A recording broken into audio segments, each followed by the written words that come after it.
magpapagupit kami. Sama ko si Andong. So pakita ko yung papagupit namin. Ito yung tsura. Then Andong, ito. Tingnan natin kung ano yung magiging tsura kami yan Andong. Gusto mo ito?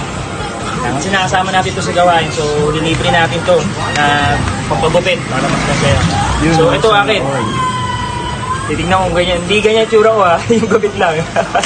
Kasi mahirap gayahin yung mukha eh. Nag-video pag magpapayos ko kanyang gupit namin. So yan, dito lang yung pagupit natin. Kuya, shoutout kay Kuya. Dapat lang ng bahay namin.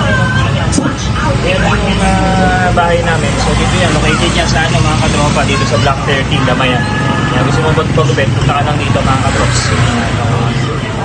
Dito na ako nagpapagupit. Kung since nalipat dito sila Kuya. Dito na ako suki. Ito nga ba, bakit na so, ano masasabi mo sa kanila? Papogi na ulit. Pogi ulit. Okay. So yun na mga trops. God bless everyone.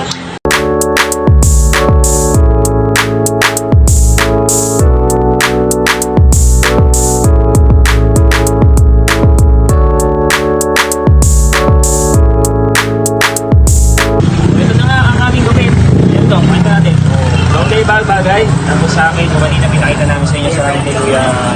Dating dito tayo, gagawin natin yung gupit ko. Ito mga Kuya, ngayon ay gupit siya ngayon. So, ano sa sabihin mga sa kanila? Salamat. Salamat. Ayun o. So, see you next video mga kapatid. Bye po.